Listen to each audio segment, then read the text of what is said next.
and welcome to Center of Spookiness, the very spooky podcast about very spooky stuff, but mostly spooky TV episodes. I'm Josh, and with me, as always, is Spooky Skinner. Hey, Skinner. Hey, Josh. Hey, our podcast got sucked into the center of incest again. Yeah, there definitely is something going on there. I could have also called this the center of nightmares, based on what we're covering today. That's a better name, honestly.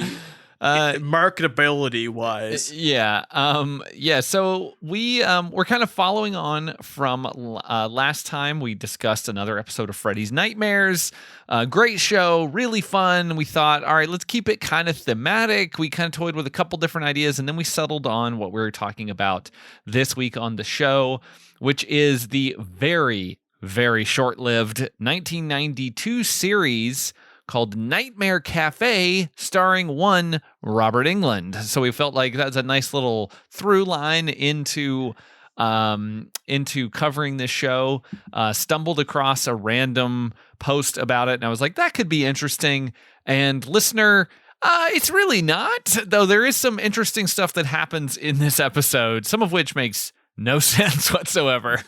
This is an episode where a lot of it's going to be like, okay, I was fucking bored this episode, but I also don't understand how any of it works. So there's that, but like, I don't know. I understand that in my head, in the world of fractured TV and 1,000 cable, the prestige of being on one of the networks, the main networks, the ones that everyone gets with a satellite dish, right? Yeah. Not even NBC. A satellite dish. You would get this this is basic cable. Basic cable. If you or even not even basic cable. This is a network station. So even if you only had an antenna, you could get NBC in 92. Yeah, just like the ones everyone got, no matter if you paid for TV or not, right? So like the difference in reach between a cable channel and a network channel is, and especially was, immense.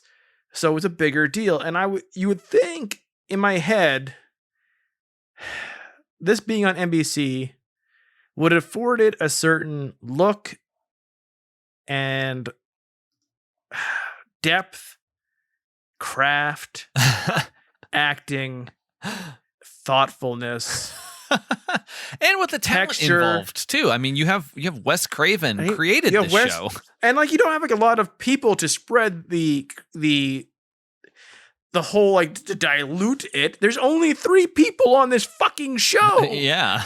But man, like if you didn't know this was an NBC show today and you just watched an episode, you're like, oh, this is from fucking, sub USA network channels from 1991. But like, and NBC was in the shitter before Seinfeld finally pulled it out with Seinfeld and Friends took off, and not immediately, but like, holy shit.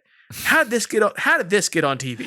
Well, it's funny to think about it because, like, that's a nice setup, because you really have to, I think, put yourself back in that time period. 92 is still pretty early on in like cable being out there. No streamers or anything like that. So if a show is on NBC now, people probably don't give a shit about it, because yes, that is still in more homes probably than probably other things. Like twice as much. Yeah, and you can get accurate numbers, which that's a big thing that, as we're recording this, the writer's strike obviously is still ongoing, and this Nightmare Cafe has actually an interesting connection to a writer's strike, which I'll get to in just a second. But like, the big thing about that is they want to know, one of their big complaints with the streamers is not knowing accurate numbers in terms of who's watching this show, like how is it being viewed, what audiences is it reaching. And with network television, you could get that pretty accurately. You could get a pretty good sense of how many homes and how many people were watching a show at any given time. And with streamers, you don't really have that option. They don't want to share those numbers for a variety of possible reasons. There's really smart people out there who have kind of speculated on why that might be. And I think that, putting yourself back in the early 90s when there was no streaming services, there was no YouTube, there was no anything like that to watch. You had what was on TV at the time. And yes, there was HBO at that point, and there was satellite and things like that. But it was still very much, if your show got on NBC, CBS, ABC, and then Fox was slowly starting to come up as well around this time. That meant that show was going to get watched by probably a good bit of people, or at least the opportunity for it to get watched by a lot of people. I'm sure to a degree this show, despite the reasons why it was canceled, which we'll get to, not being a ratings thing, like I'm sure it wasn't a huge hit. No, definitely not. Almost certainly it couldn't have been. Almost certainly. And TV networks have been chasing the Twilight Zone tail for fucking ever. And that's what this is supposed to be. But at the same time, and I've said this before, the amount of people who watch this would make it the number one show by a mile today. Like it would be like if anyone got Nightmare Cafe on NBC ratings, and literally it could just simply be because most people only had the choice of 4 channels or 5 channels, or they left the TV on and that's what was on. Like it would be culturally the biggest it'd be the Taylor Swift of TV if it had. That is blown away. Always very funny to think about that. Like nowadays, when you see like the ratings of a show, and you're like, "Oh, that's pretty shitty now," but like back in the day, it would have been insane.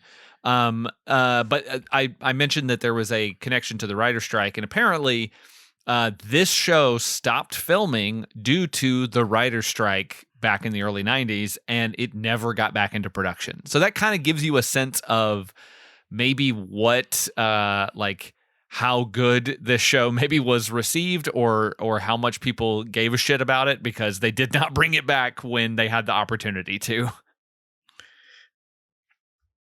Yeah, man. Like, and why would you? I mean, you could do something with this concept. You can do something with almost any concept as far as an anthology goes. And this isn't an anthology, but it is a mystery of the week kind of show with 3 recurring characters.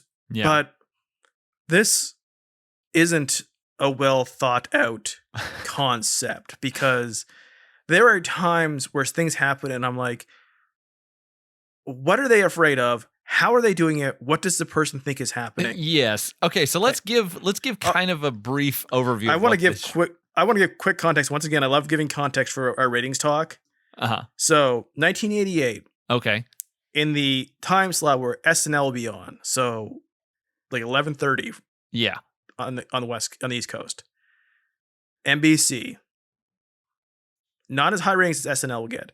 The highest rated Saturday night's main event wrestling match for WWF, which you would watch because, oh my God, I thought I was watching SNL, but instead this is on this week, right? Yeah. For Andre the Giant versus Hulk Hogan, 33 million viewers. Holy shit. Jesus Christ. Think about that. Past 11 o'clock at night on the East Coast, 33 million people watched it. And you know what? That wasn't considered a success by NBC. Wow. That definitely has to be the thing of, they just left their TV on, because good Lord. Good Lord. Could you imagine 33 million viewers? And that's like the average.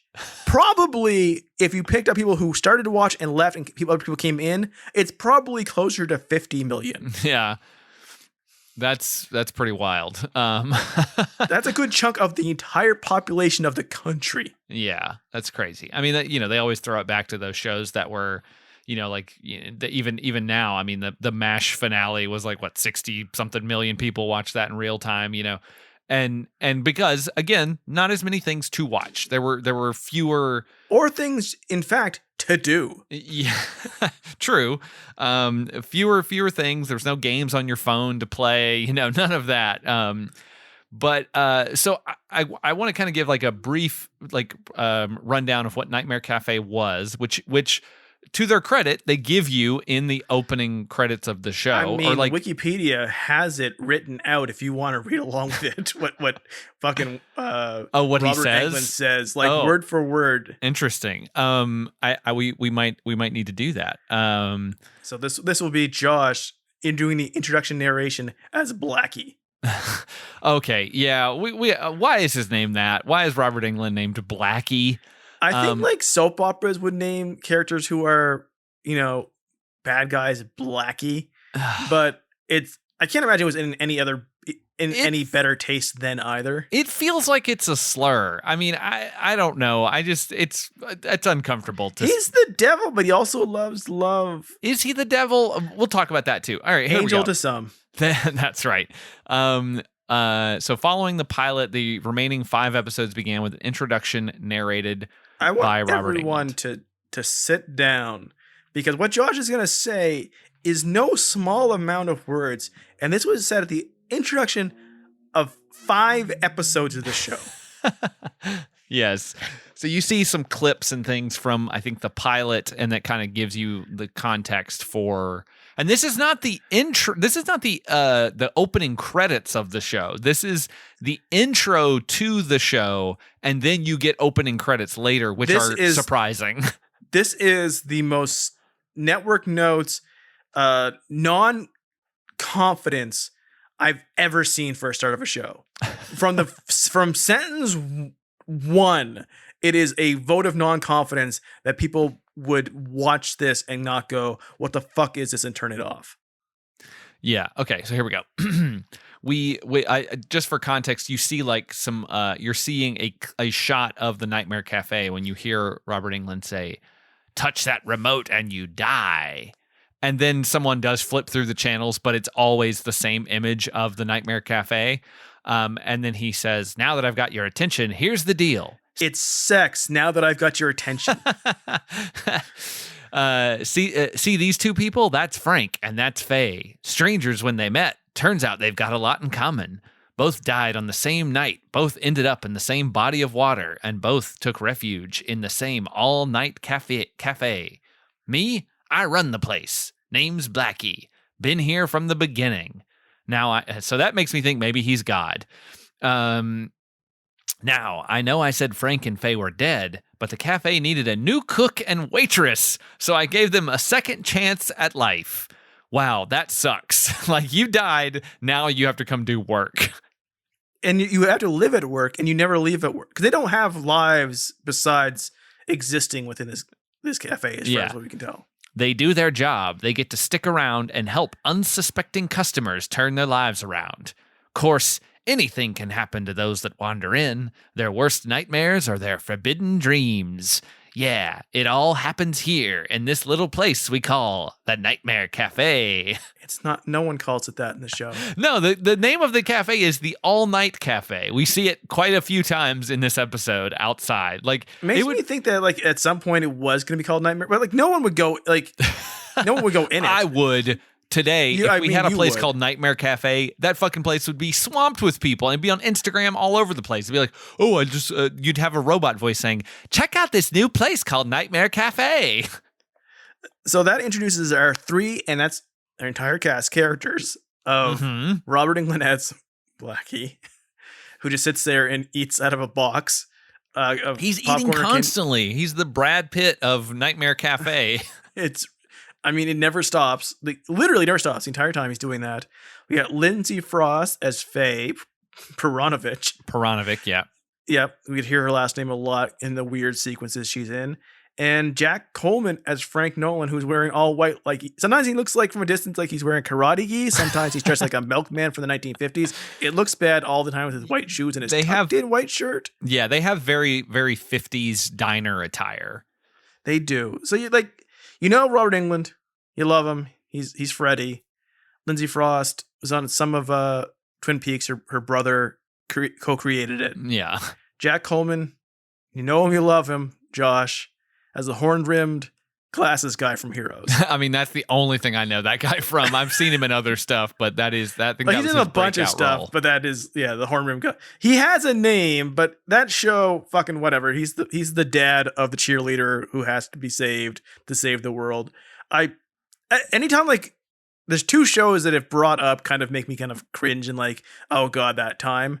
One is Heroes, burned bright, burnt out very quickly. Second is The Slap, which I never watched anything of, but like is the fucking funniest concept I've ever heard. Both NBC shows, much like this.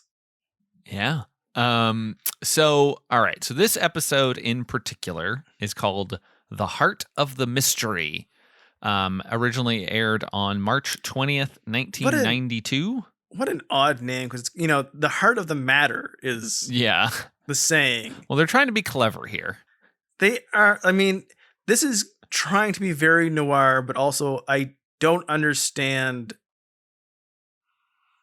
any of it. What kind of time frames are we looking at in this episode, Josh? As far as where they are when he gets shot? He clearly gets shot in the 80s, 90s.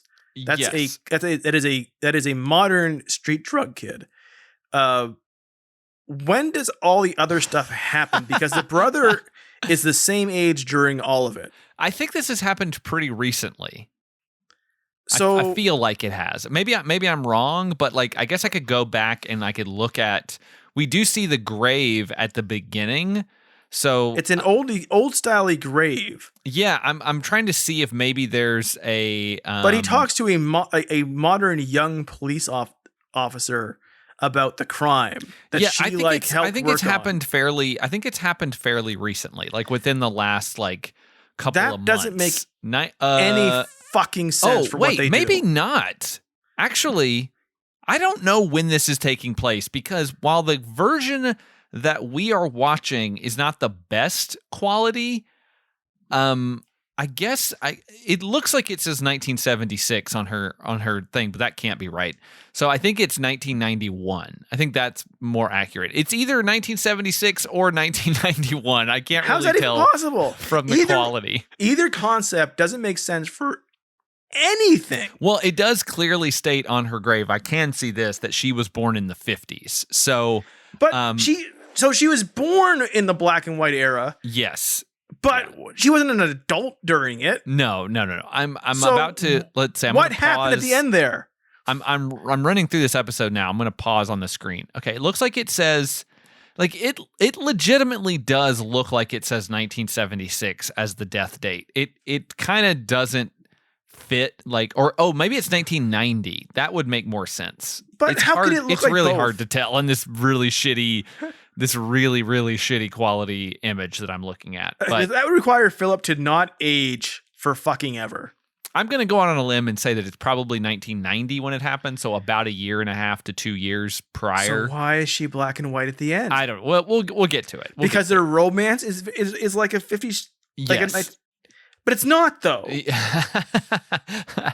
Okay, so we see this guy at in a cemetery, and this is our main character for this episode, Stan Gates. He's a police detective.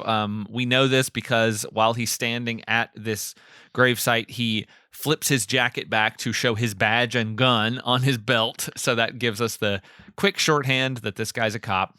And he puts a rose on this grave. And immediately I thought, oh, this is his wife. She died or something. And it's like, no, not exactly, but kind of. I immediately thought of the Seal song. Like the second right there, just ba-da-da, ba-bum, bum, bum.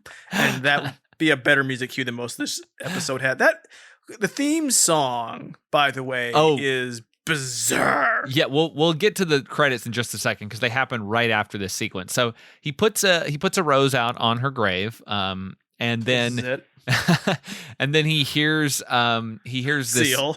Yeah, he hears the great song by Seal, but he hears a kid smashing a window in a car trying to break in. So he runs over there and gives chase to this kid. They end up in an alleyway, and he tries to get the kid to put the gun down and to come with him. He's like, I'm not going to arrest you. I don't care about this. I can see that you're strung out on something.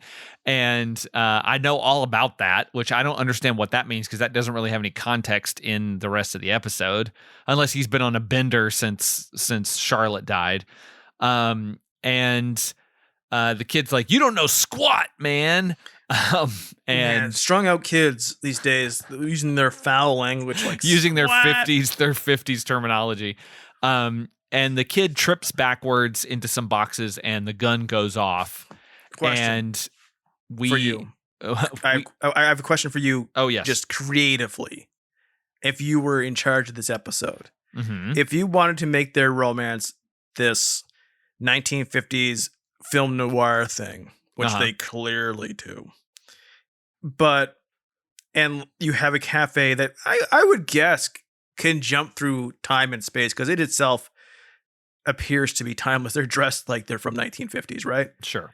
I don't care that their romance is of the style of a 1950s romance. They were born then. Like that'd be like, me remembering my romance like somehow taking place in 1978, right? Like that doesn't make any fucking sense. If I remembered my romance with Jodie, like all my memories would be like are us being styled and listening to 1978 music, which is not what happened because that's stupid. But if you wanted to do this and have it so that he has been mourning this death for decades, could you not? Or if you wanted to have it like so he hasn't been, so you don't have to age makeup and give him a little salt in his pepper and put a little age makeup on the killer. Spoiler, it's not him. Could you just simply make this street tough a 50s greaser kid? I mean, you could, but like I don't know what their intent is here because it seems like they have many intent. Many intent seems stretching their effort. It feels like they had one intent, but they weren't very intent on that intent. Yeah, I kind of agree with that. I think they like that they have a diner, and diners only existed in 1954. However, diners still exist in 2023, and everyone inside it isn't trapped outside of time. This is true. I mean, that we know of. Oh, most aren't. So maybe Wyoming is a little different. So the gun goes off, and then we don't see exactly what happened, but we cut to inside this cafe, and the cop enters, and he's a little confused about what's going on. And Robert Englad comes out and basically says, like, we've put a basically he says some elliptical shit, but it's basically that time is frozen. And he cuts outside. We look outside and we see that the cop is frozen in place, the gun is frozen in place, and the bullet is frozen midair. So we have stopped time for some specific reason. We don't know exactly what yet, but there's something that is caused this to time to freeze while this guy deals with something. And it's a bigger issue, I think, with the show. I maybe that stuff can just happen, like whatever the cafe needs to happen at any given time to deal with whoever they're dealing with, it can. So it's kind of like there are no real rules about what this is or what is going on. So I can imagine. I haven't seen any of the other episodes of the show. Obviously, I didn't even know it existed until today. But I feel like it's probably one of those where they maybe did that so that they could just never run out of story possibilities. And that's okay, but like, I don't know. Like, there's a certain amount of you can be floaty with your concept, right? To be creative. It's more about the stories you tell. The story of this is fucking boring and it's done stupidly. But that's like you don't, everything doesn't need, especially then, need like an explanation, like a hard, like here's the science of it, here's the magic of it, here's the rules of it, this person is God. Like you don't have to spill out everything, right? But you would like some sort of consistency, or to see a scene and not think, I'm not afraid of her fate because I know she's dead. Or when she jumps into reality to talk to somebody and they just start telling her details about a murder because she says she's on it from a TV show, and think, why can't she do this? And what do they see? You're getting too far. You're getting too far ahead. But like the concept of as a show as a whole. Yeah. Like I would like to think that maybe other episodes are tighter, but this is only the 5th episode. To I can't imagine they strayed that quickly. No. This is actually episode 4, so even like, sooner. And like this, the pilot doesn't really count. So this is probably written and created like at like the same time as every other episode. Yeah. So like any looseness to this concept is how everything is going to be, and everything was going to ever be. It'd probably be even looser as time went on. So I do want to talk about the intro, the actual opening credits, because they are strange and they raise a lot of questions about what this is. So so far it's been kind of this fun 50s like nostalgia vibe with weird otherworldly sort of stuff, kind of spooky, all of that. Like we're cool with it. Like we understand like that vibe, and you would think that the opening credits might carry over in that way, where you would have kind of this sort of, I can even imagine what the intro of that might look like, of the camera coming into the cafe and like, seeing something like, what'll you have? Fancy a cup of coffee? Also, you're dead. Like, something like that, where it's like giving you the impetus, like putting you in the POV of the character who is entering the Nightmare Cafe, and cackling and like storm music and like spooky, like horror movie. You're selling this to people like, hey, this is a show created by Wes Craven, starring Robert Englad. It's got nightmare in the name. You're about to be afraid. Get that fucking sound from the Nightmare on Elm Street TV show that we love so much. Yeah. Put that as the entire backing track to the credits. It's a supernatural show. You're like, okay, there's like death and there's mystery and there's 2 ghosts, 2 Caspers. Yeah, there's 2 ghosts in here. And what we get as the intro is like weird ancient aliens bullshit. You're in space. Flying around, like, there's this gold math going around. There's a great video on YouTube if you want to look out there. It's from like a 1990s, early 2000s CD game, and it's basically look up like CD game intro, the Inca people, and it has so much pan flute. And that is basically what this sounds like. Yeah, it's very strange. There's like Incan characters. There's things that look like maybe Egyptian characters. It's flying through space. The title is like drawn out with like drafting rules, like where they're like the lines are going too far, and then there's like clockwork happening inside the thing. It's very strange and doesn't really fit, because you're also in space floating above the earth. And you're like, what the fuck is this? It doesn't match the tone of the episode we watched at all, or the intro of, boo, now that I have your attention. Like nothing about it. Like even if they had done like a 1950s, like kind of just like rockabilly song, or like like just something that evoked an era. Yeah, but it's fucking ancient aliens.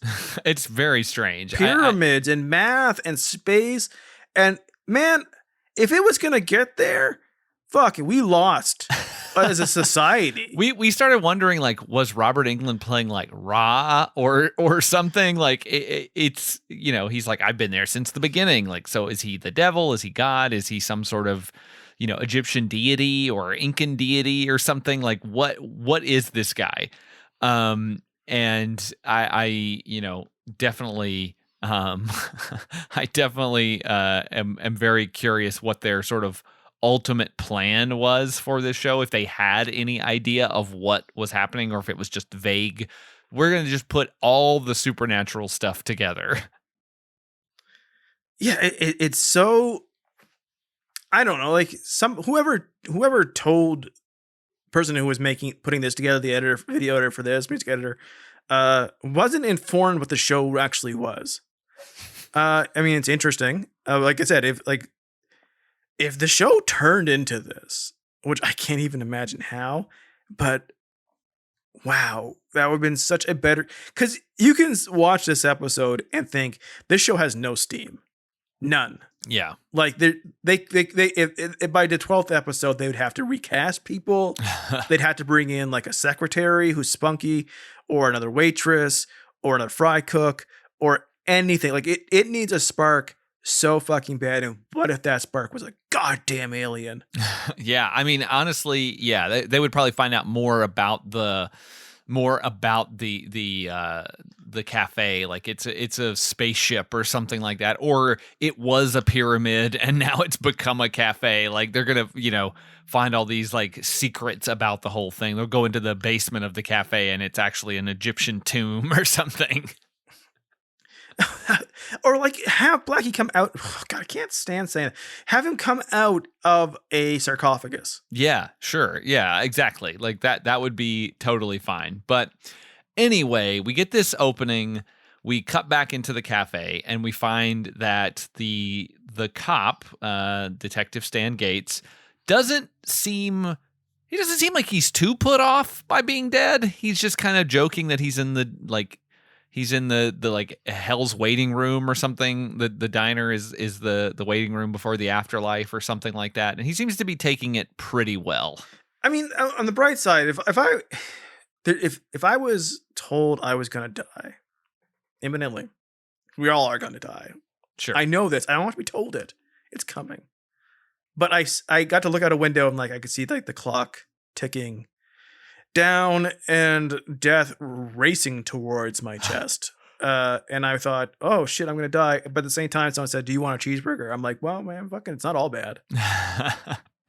Because the cheeseburgers these guys are serving when we finally see them don't look that bad. No, looks pretty good. I mean, we basically we find out here that that time has not actually stopped. It is just slowed down pretty dramatically.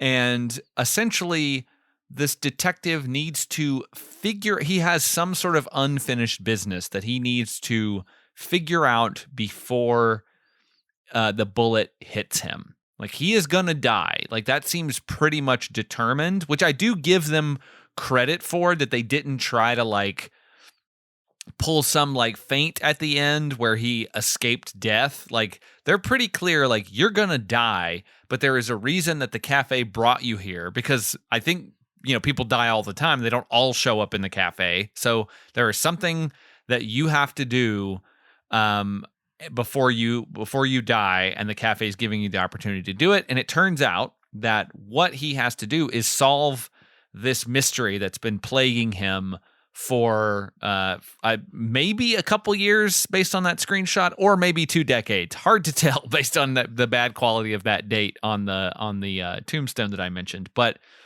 before I go any further, you wanted to bring up something about this actor, Timothy Carhart.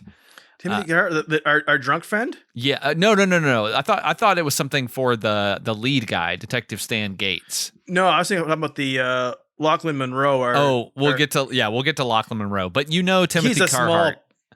Yeah, everyone knows Timothy Carhart. He's from a bunch of stuff. He's you would know his face immediately. Not as many things as our drunk guy. No. Who is in literally the most things ever. If you know the name Lachlan Monroe, you definitely will know who this guy is. Like, you've seen him in everything. But we'll get to him in a second. But the detective, we get this like flashback kind of played as this memory of his, where he finds out about he finds out about something, and like a crime that's being committed. So he goes to this house and runs in, and he sees a man who, laying on the ground, who's fallen out of a wheelchair, and he gets shot at and turns and returns fire to a figure in black on the top of the stairs.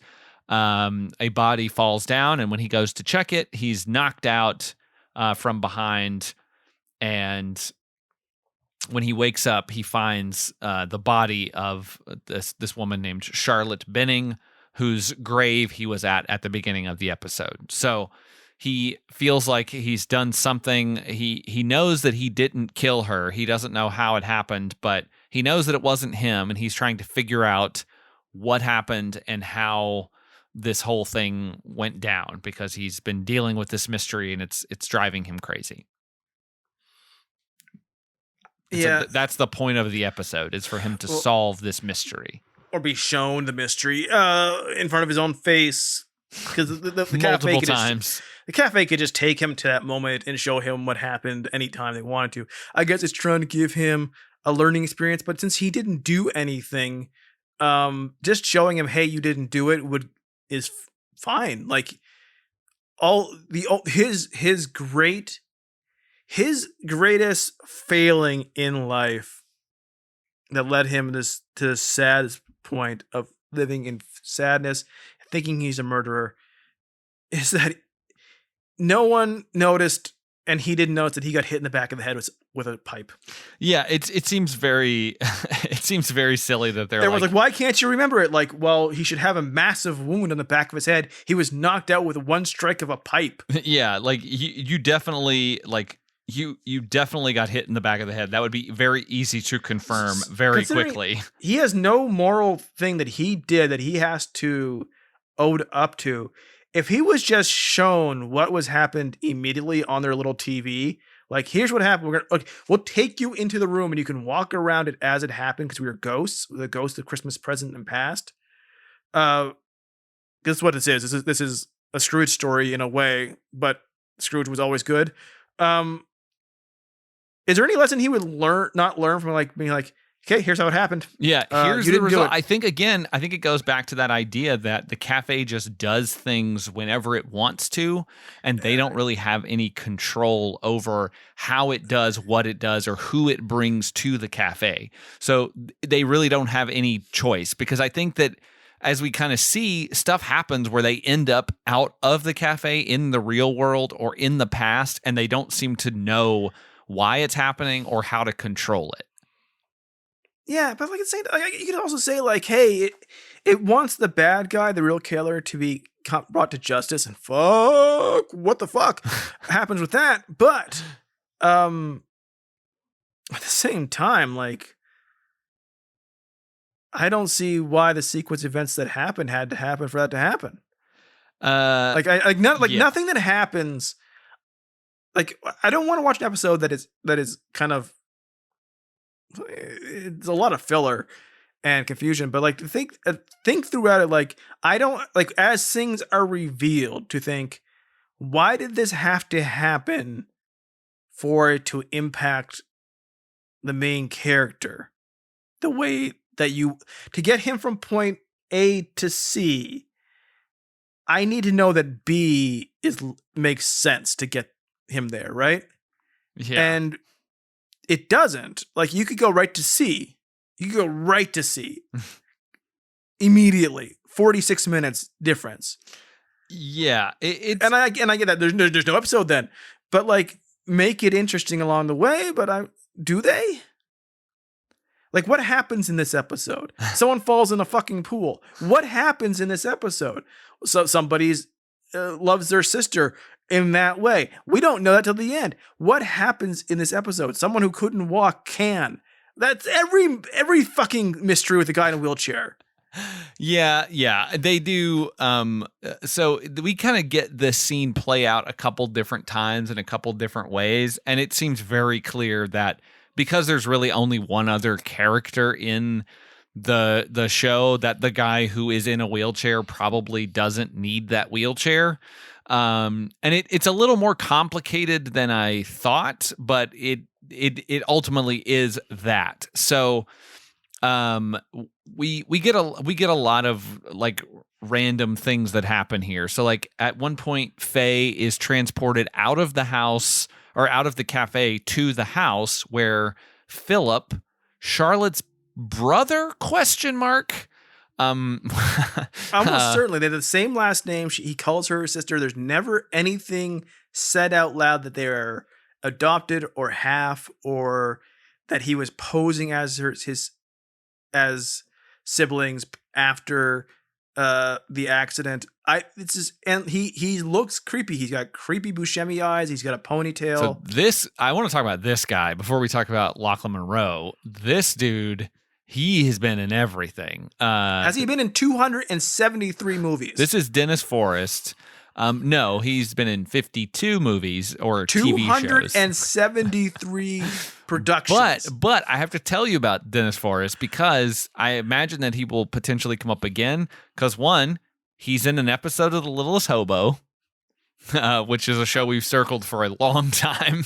As the theme song's in my head now. As a possibility of a show we will cover. He's in a show called Night Watch, which I know we've brought up before, because it's about a group of youths who come together to form the Knights, a team of vigilantes who fight for justice, and they have a dog.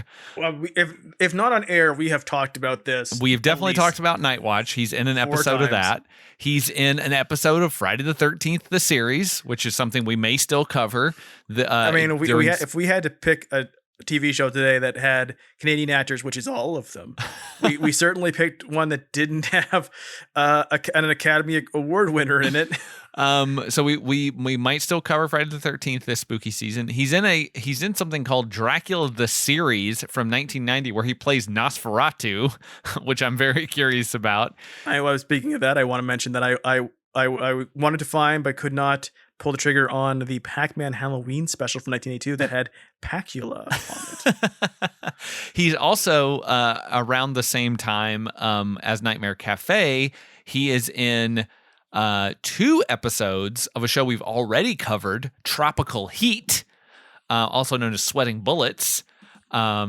And so, yeah, we might see this guy again. He's also in an episode of Pacific Blue, which we've covered. So like this dude's been around. He's in an episode of La Femme Nikita, which we've also talked about covering at some point. So dude's been around in films, and I guess I didn't realize, but he apparently passed away in the early 2000s. So, interesting. And apparently in real life, he was not only an actor, but also a painter sculptor, which he plays in this episode. So I'm very curious if he sculpted these things. And the first thing with him that kind of got me curious about what was going on, is that when Faye suddenly appears in the real world, one, she has on like a real estate agent suit blazer and matching skirt, and she goes in to talk to Philip, and Philip talks about being an artist and says that he got knocked out during the event, and when he woke up he found Detective Gates standing over his dead sister. And then he starts talking about how his sister was the inspiration for all of his work. And while he's saying this, we're getting a good look at the art that he's made, which is a sort of sculpture that looks like a woman's body with no arms or head, but with a huge butt and big boobs. So you at this point called A, he's going to get out of this wheelchair. And yeah. B, that's creepy. Why would he? What he must have some kind of Pin relationship. Yes. With his sister. Oh, very much like Pin. He's in a wheelchair and he loves his sister. Yeah. Shout out to Megan Sunday right now. But what's amazing is later, because you see this and you mean like, oh, that's creepy. This like sexual organ only sculpture is inspired by his sister. That's creepy. And later he shows her it, and this is the chance for her to go, hey, that's creepy. Yeah, this is weird. Instead she goes, I love it. Yeah, it's so beautiful. It's so beautiful. What's wrong with her? Yeah, it's unclear here what is going on with their relationship. She doesn't react strongly enough to anything he does. No. So we kind of get this sort of back and forth quite a bit of where we see flashes back to Stan's sort of memories of the event, but we also get a couple other things in there. We see their first meeting where he meets Charlotte. He's a cop. He's been tasked by the mayor to basically run security for this big event that's happening at the Benning household. I'm not really sure why. I guess they're rich or something. Doesn't really matter. And this is where he meets her for the first time while she's getting accosted by a drunk guy. And this is Lachlan Monroe that you wanted to talk about because of his insane filmography. He is in literally so many things per year and continually. Like, he has never stopped. I said 273 productions. He is just in an episode of fucking every show and every movie you've never heard of. Like A Romance Wedding, Crossword Mysteries, Terminal Descent. Oh, what's that? The Chronicle Mysteries. That's like an AI word. Time for Them to Come Home for Christmas. But yet he's in Peacemaker. He's in everything. Yeah. And he has the most written by himself or his PR team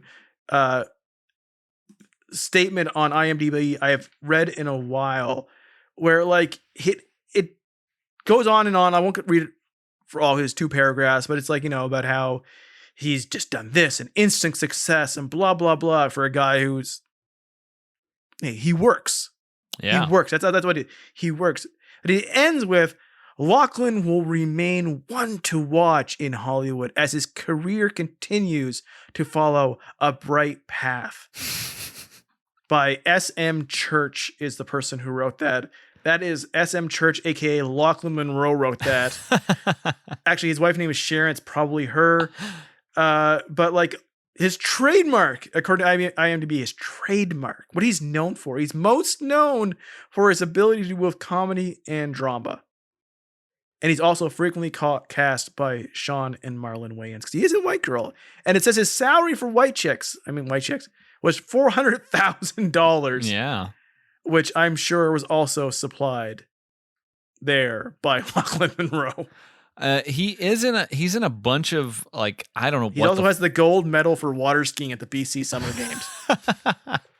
He's in a bunch of these random movies that look like they are fake films called The Mystery Chronicles. Doesn't sound fake to you? It does, but he's in a series of films called Detective Night. That I guess some of these have Bruce Willis in them. I'm not sure. Oh, I guess Bruce Willis is the main character. And there are like 4 or 5 of these. So they must have shot them all. They must have shot them all at like the same time or something, because I'm trying not to make a joke. Anyways. Yeah. Detective Night Rogue, Detective Night Redemption, Detective Night Independence.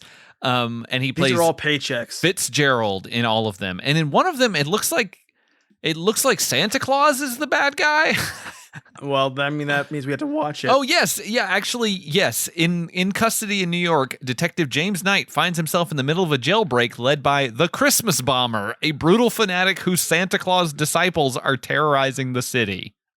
I love these names of things like revenge porn. He was on episode of Supernatural. Of course he was. The Mistletoe Promise. Where's my Mistletoe baby? Promise. I think I've seen that. I think you mentioned it once too. When Calls the Heart. That doesn't even make sense as a statement. When Calls the Heart is like I think it's kind of a Christian-y thing. I'm sure. The 51 Dawns, which unfortunately is from 1951 and not the 51 different Dawns, which would be fantastic. He's in Max 2, White House Hero, where he plays the president. He was in Tomorrowland, which by the way existed. Yeah, Lachlan Monroe's credit list is insane. Like, you just take the time, go through it. He was Bobby Hull in Mr. Hockey, the Gordon Howe story. That doesn't mean anything to you, but anyone Canadian listening will mean a lot. He played Bobby Hull, the father of Brett Hull. He's also in a great sounding film called Hansel and Gretel Get Baked. Is he one of the Buddies movies? I mean, yes, he's in Space Buddies. He's in also Treasure Buddies. He plays Slats Bentley. That's a fantastic name. Yeah, great career. This dude is killing it, man. Like, and the funny thing was that bio seems like it was written in the early 2000s when he was only like maybe 100 roles in at that point. So They're right. It did continue to go up.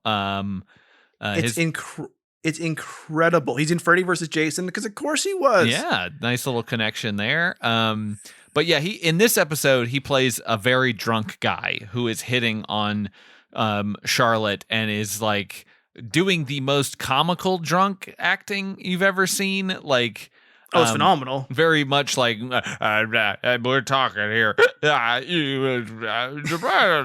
that kind of thing. Like it is. You got a butt that just won't quit.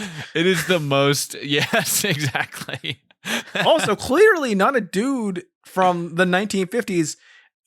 I still don't get what they're doing. Yeah, unless like I wish the two of them at this point they're about to establish their relationship, which involves a lot of them dancing to old-timey music. Yeah. They should have said out loud, I wish we were alive back then.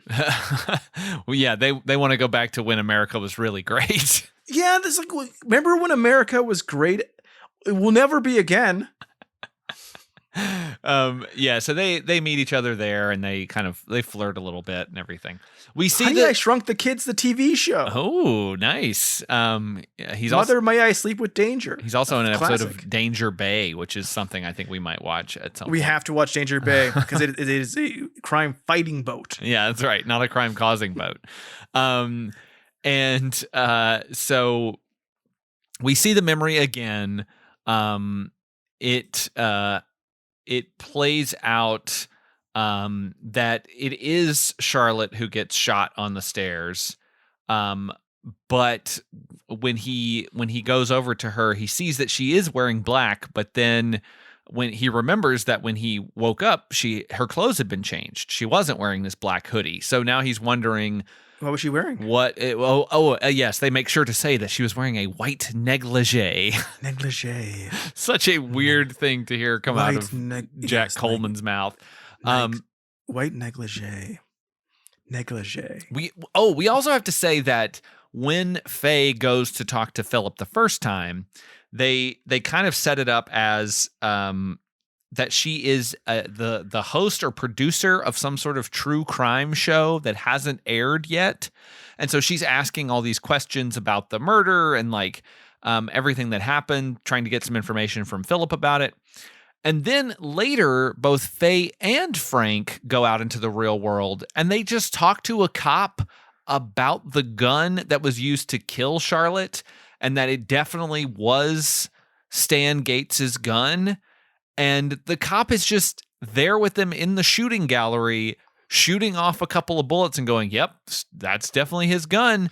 I tested it myself, and I don't know why I'm telling you this. Yeah, like what did she think is happening? These two ghosts are talking to her. Yeah, these two random people. That was, okay, so you already alluded to it, but that's a thing that isn't clear in this. Like, if they're actual people again when they're out in the world, or if they are still like ghosts and whatever happens to them doesn't matter, because it does, like, stuff that happens to them in the world does impact them later when they're back in the cafe.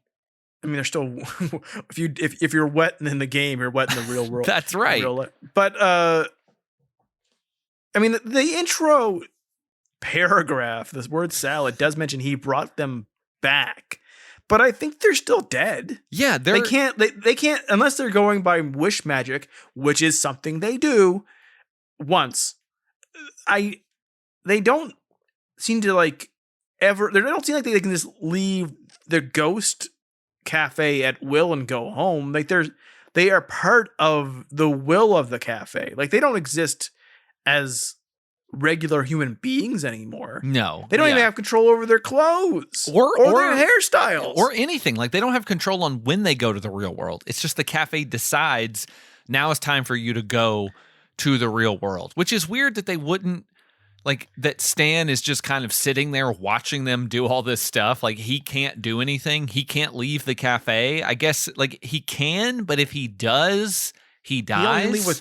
He leaves with them a few times. That's true. They go into his memory. But if he were to leave, if he were just to walk out the door of the cafe, I guess the bullet would speed up and kill him.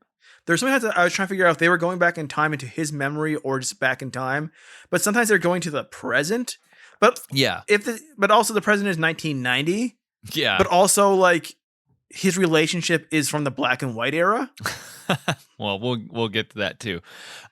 So Stan and Frank, they end up in his memory unexpectedly, and they see it play out again. But Stan this time notices that Benny's shoes are scuffed, or Philip. They kept calling him Benning, but the way they said it, it sounded like Benny, and I got confused. So I wrote It's more Benny. confusing because like his girlfriend is his sister, so she's also Benning.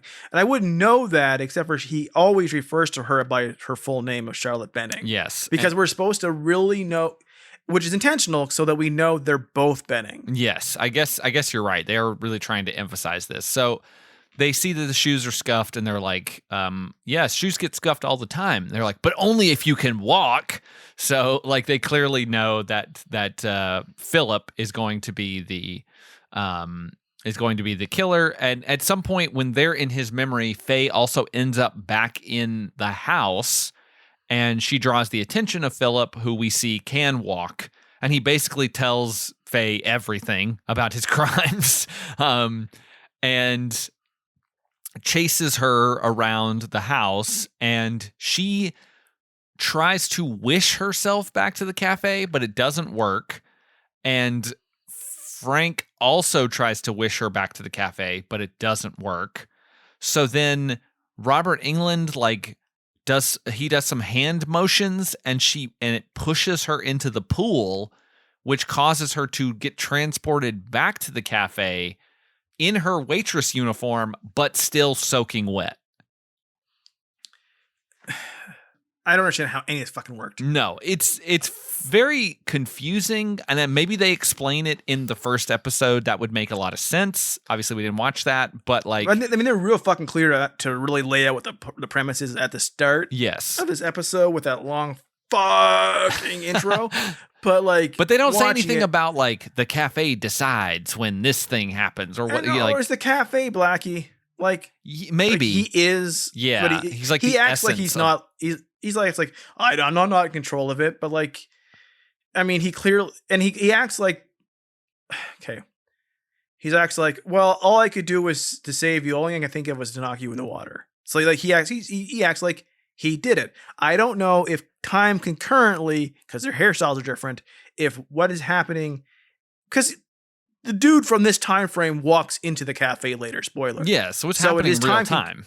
So it's happening in real time. So she exists at this moment in the same real time as that. It's a place that he can physically walk into, even though it's haunted by them. But so if he can push her into water because he maybe she is actually in some sort of danger that I don't understand because she is dead. And mind you, water apparently is how they died in the same water pool. Ah, maybe that's why that is. Maybe that's what it is. But like at the same time, like if he can pull her out once she's wet, why could he not pull her out beforehand?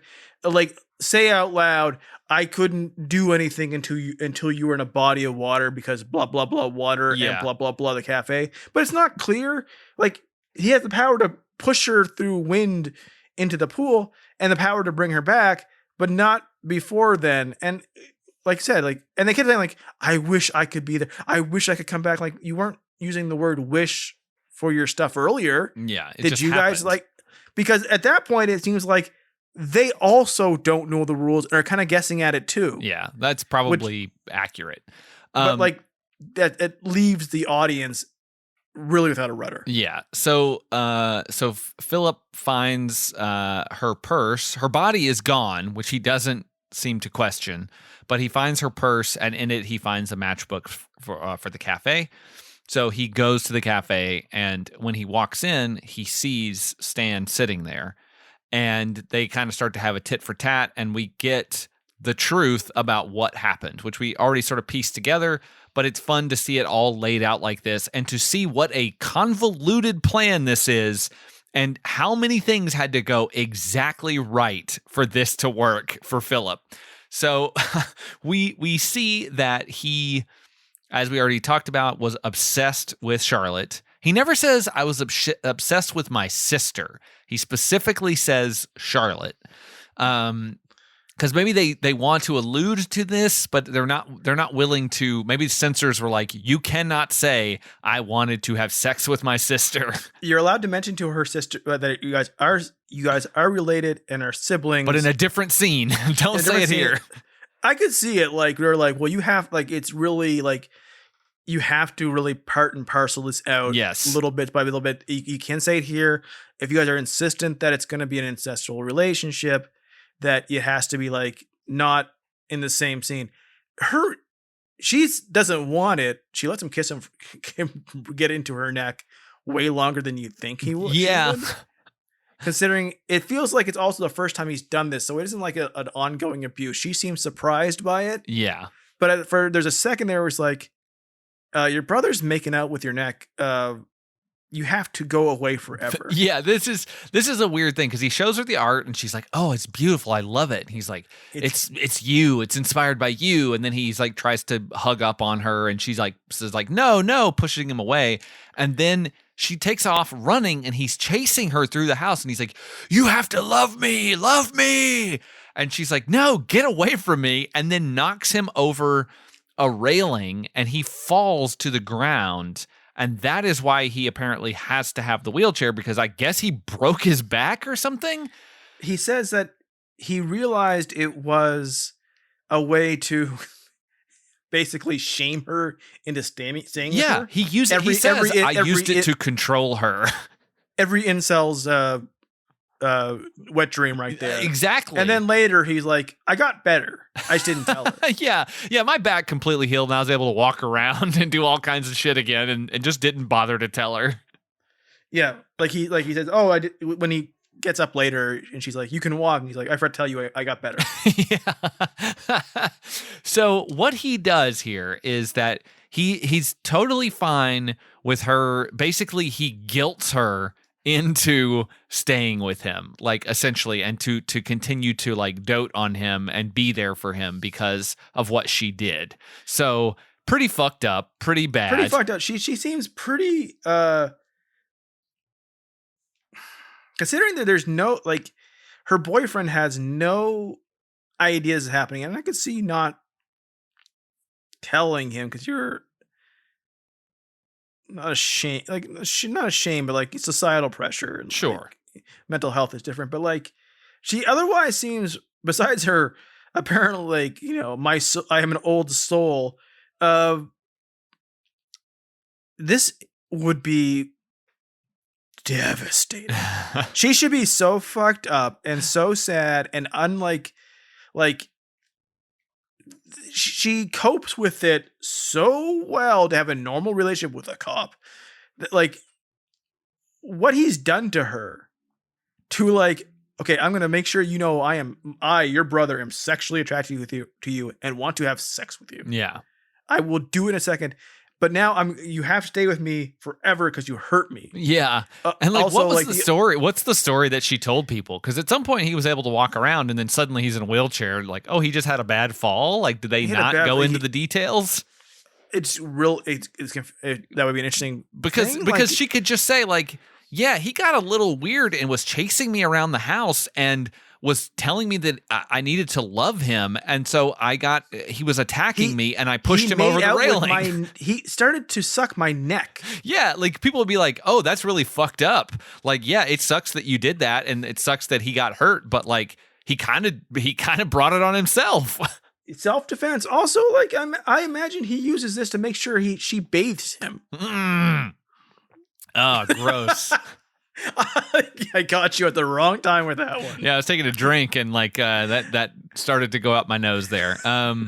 You know he did though. Yeah, he's like, get in there, pull back the skin now, make sure it's clean. I can't reach my butthole, and it needs to get cleaned. You have to wipe me. Yeah, it's my arms also don't work. Don't worry about it. Yeah, they don't go into any of those details. Like, I love that. Like, so when this happens, he has unveiled his half-made mannequin art piece that is her. Yeah. And like this all happens. He enslaves her to his will out of guilt. He gets better. the whole murder happens. And then later when fucking our main guy for this episode is talking to him at his studio, that's still the only thing he's fucking made. Yeah, there's not much else art there. Like he was, I think, wants to be an artist, or wants to be, out there. This dude would like jump on like AI art so fast. Oh my god, yes, he would. I mean, actually, the thing that he makes is kind of AI arty a little bit. But anyway, so arty is a good word. arty. He lays out what he had to do. So he sees this relationship blooming with her and Stan, and he's jealous, of course. So he decides, well, I've got to get rid of you in some way, and I got to get rid of her because it's never going to work. But it doesn't make any sense. Why not just try to kill Stan? Yeah, kill Stan. As opposed to killing Charlotte. He kills her to break him. Yeah, it's weird.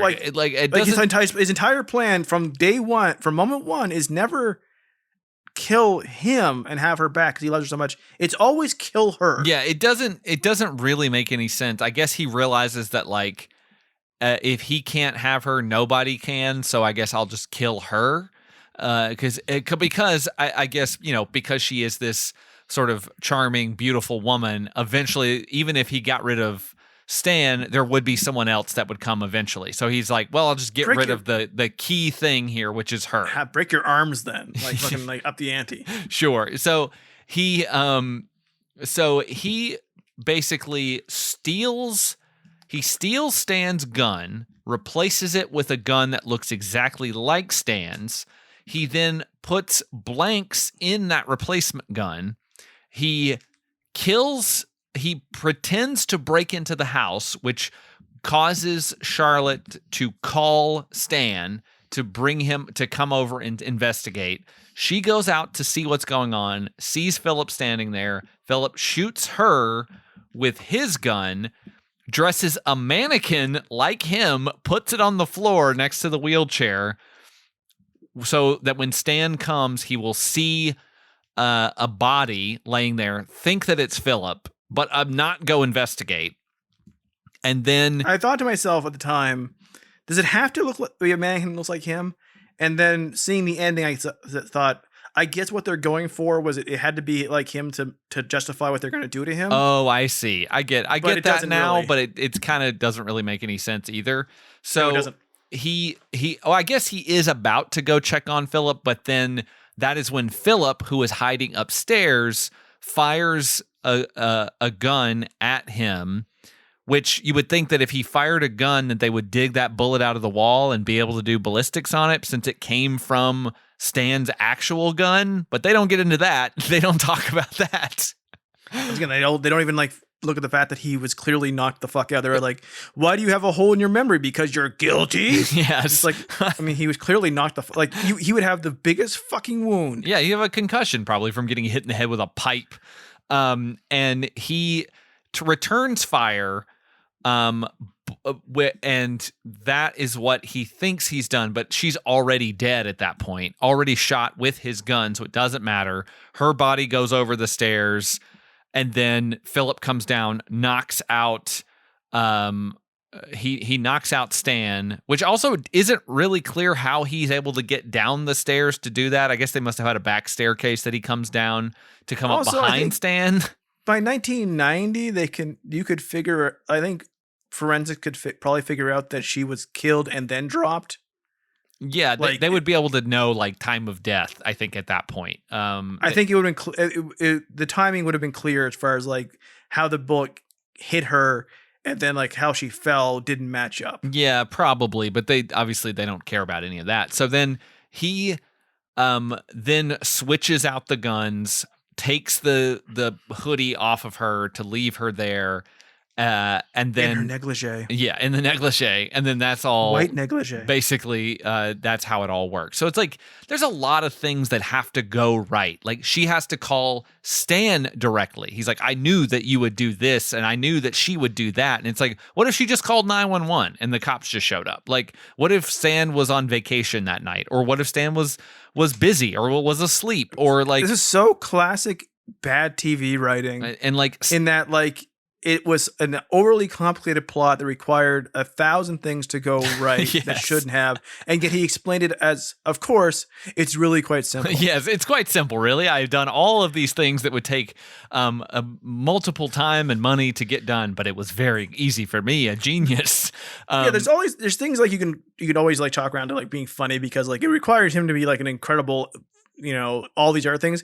But like when it requires certain like, I knew this would happen, and then it would follow. It would chain react into these 17 different exact scenarios that I had already planned for. That's where it's like, Jesus Christ, writers, like fucking take 5 seconds and simplify this. Yeah, like what if he came in from a different door? What if he, responded in a different way? Like there's all these things that could have gone wrong. What if he got really pulled away from there was a bank robbery happening at the exact same time that she called him and his gun had blanks in it so that when he tried to shoot one of the burglars or the robbers or whatever, he himself got killed. So that now your plan is ruined and you're going to go to jail for killing your sister. Like it's like a whole thing. Like, also it's kind of funny that he doesn't seem like he's in trouble for anything. Like he's still a cop. Like he didn't go to jail or anything for. I think what they came up with is they couldn't figure. And I'm shooting blanks like his replaced gun right now. But like, I think what it came down to is they couldn't prove that he killed her, but they couldn't prove that he didn't. So he has none of the record, but all of the guilt. Yeah. It's just them wiping their hands clean. Well, we can't prove it one way or the other, so you're free to go. The cafe has to prove to him step by fucking step why he didn't do it. But he is a cop, so that makes sense. They would do that. Yeah, I mean, it requires you to assume that the cop is stupid. So there we go. It all works out. The plot is actually airtight. They actually say at one point, like, because they're trying to figure out why he can't remember. He can't remember because he was fucking knocked out. Nobody, like, I don't care how hard you were knocked out. You'd remember that you were knocked out, but he didn't remember he's knocked out. But like our milk delivery man, horn-rimmed glasses with no glasses, says to him like, it's impossible for you to remember the details wrong. You're a cop. Cops don't. And I laughed because fuck you. I'm surprised he didn't try to plant evidence just out of fucking habit. Yeah. Yeah. I have to make sure that I'm covered here.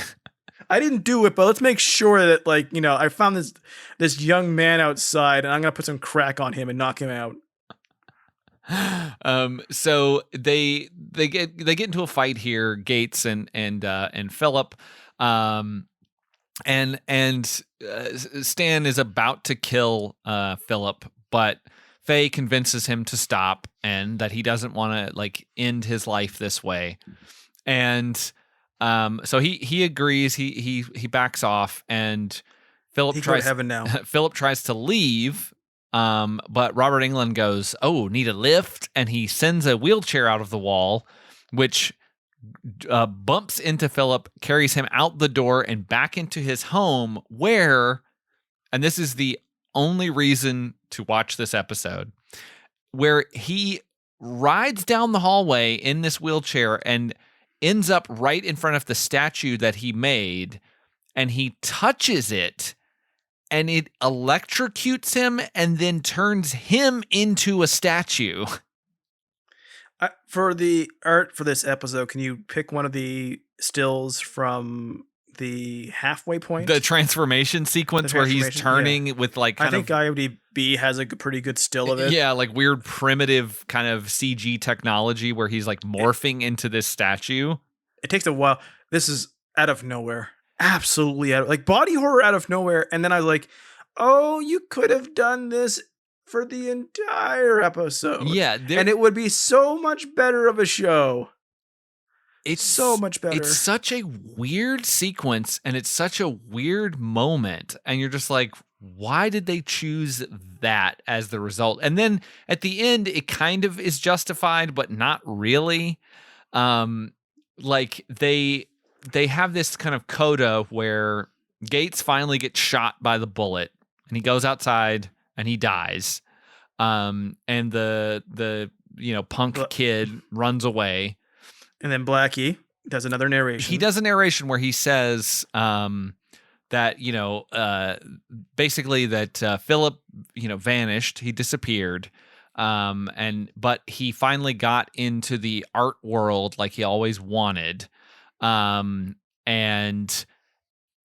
his final piece that was discovered was dubbed "The Final Scream," and people wanted to, know all about it, but they never could figure out what happened or how it was made because the artist vanished without a trace. And that's the end of your episode. That's the end of your episode. That's the way you wrap it up. But they choose not to do that. They cut back to the cafe where Stan arrives again. And he is brought to a table that is set out with a couple cheeseburgers, and they act like they don't know each other. Yeah, like he comes in and she says, "Can I seat you?" And he has a confused look on his face. So it's one of those great things where a show does a thing where somebody dies or something magical happens, and then everyone involved forgets that it happened. Yeah, and I fucking hate that. Stephen King is famous for that. They go to the table, and across the table is Charlotte, and she is in black and white for some reason.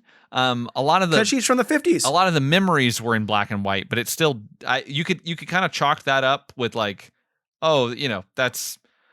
that's fine. They're doing kind of a memory thing, like you're remembering in black and white kind of stuff. But this is weird because she's in black and white, and then suddenly she died a young woman, and when she died, he looked exactly the same as he does now. Yeah, and then suddenly he is in black and white, and then they're slow dancing in the middle of the cafe to old music, and then Blackie watches, and I was like, all I can think is what if they're finally reunited? What if they want to do more than just fucking dance? They're in heaven. It's all good times at this point, right? Yeah. I mean, maybe. What's the point of a chaste heaven? You've reached paradise, but they're not. It isn't that good. Yeah, and then that's how you had to be chaste on Earth, but also when you die, you also have to be chaste. That's right. What the. That's asking a lot. Yeah, I guess that was that's how it goes. Because I read something on the Wikipedia that the cafe can, as we saw in this episode, can create portals between itself and various locations. And this is in the Sliders universe. Yeah, and the portals are not restricted to Earth. The cafe can also travel to outer space. And apparently even heaven. So I guess maybe that's what was happening here. What would they do in space? Just fucking have no air? There's nothing up there. Yeah, it says that they can often take advantage of the cafe's abilities by wishing themselves from place to place, which they try in this episode, but it doesn't work. And those who stay behind can watch the exploits on a television set. What a great concept. Gone too soon. Yeah, sure. Gone too soon. So this is what kills me about when something is pitched, especially back then, as from the twisted mind of the creator of some horror franchise. Sure. And it's the most fucking bland shit possible. Well, yeah, that's what it seems here. It says Wes Craven said later about this that this was their first try at episodic television, and I wasn't really there when it was being made because I was working on Shocker at the time. Well, at least he was doing something great. But what we learned was if you're not there, it'll take on the characteristics of whoever is there. So it sounds like he's throwing shade at the showrunner, whoever that was. John Vanilla. Yeah, it's heir to the Vanilla fortune. Yeah, they from the twisted mind of John Vanilla, nothing will happen. But yeah, so they clearly didn't get to do what they probably wanted to do with this show, but maybe they had a grand plan for what they thought it was going to be. They it was never going to be anything on NBC. Like, they would have no leeway for anything interesting. I mean, you had a great bit for Variety was more critical of the show than most of the other outlets, and basically said that the only scary thing about Nightmare Cafe is that NBC put it on the schedule. If it is like, what are they thinking? Like, they a terrible combination. They could not do a show, a Twilight Zone type show with horror elements, anthology thing. Well, they would know. They ABC, CBS, NBC would just file down the edges to the point where, you know, it is basically like a slightly edgier Highway to Heaven. Yeah, kind of, yeah. Because they're helping people, you know, fucking, this is helping somebody go to heaven. Yeah. Or at least find peace before they die. Yeah. And like, it just, no matter what his intention was, if he was there or not, and saying he's not there is a good excuse. They'll always say that, like, oh, that wasn't well regarded. I wasn't involved. I wasn't involved. The only person I believe that about is there are stuff like John Carpenter like will just take $1 to like let you use the name of a franchise. Sure, yeah, he likes getting paid. Like, he's got to buy fucking PS5 games. Like, he needs money, right? The kid, he just wants to fucking hang out, play video games, and enjoy like his life. Yeah, and he's the best of them all, right? It would never work. There's literally no multiverse that this cafe could transport itself to where this would work in this year on this channel. Yeah, no, it just wouldn't. Yeah, it's a weird thing for all of these people to be involved in. And I would love to see, like, if there's like an article written by Fangoria about this, like, well, when production was announced, and like them, like, just like, whoa, what could it be? And like, yeah, it's gonna be fucking a Robert Englad starring show produced and created by Wes Craven on NBC. Like, with NBC's budget, yeah, it's gonna be huge. It's like, no, it's gonna be fucking toast. Yeah, it's not going to be fucking grilled cheese. It's not going to be a fucking bologna sandwich. It's not going to be a BLT. It's going to be toast. Yeah, like, that's it. It has no and like, it's not their fault. It has no chance. Yeah. It has no chance. Yeah, I mean, this was the era. This was still at the same time that like Tales from the Crypt was on, but that was also on HBO. So they had a very different type of budget. They had a lot more freedom. They could be more. They could have nudity. They could have more violence. They could have these things that you could not do on network television. So even Fox could do like X-Files, but NBC couldn't have done X-Files. Yeah. They had the Cosby Mysteries. All right, let's wrap this up. Let's put this on our scale of spookiness. Again, if you're just kind of joining the show midway through, it means nothing. It's just kind of our review and our rating for the episode proper. So I'll go first this time. I think I might have went first last time too. Doesn't matter. I'm going to say this is probably a 3 or 4. I mean, I'm being generous, but yeah, I think like a 3 or 4. I think I'm edging it into a 4 just because of that bonkers ending where that guy turns into a statue. Pretty good scene. I'm going to go 3. Also, I'm kind of also bumping it up a little bit. Fair. Because of that statue. But I'm comparing it to like the performance of Robert Englad as the owner of, I'll just call him the owner of the cafe, versus his performance in the interstitials in the Nightmare on Elm Street series. He is he's having more fun with like the worst material you could ever have. Yeah, he's got more to do here. Like he definitely is in it more than he is in those interstitials. All he has to be is look like he's like he knows everything and does it and is snarky. Yeah.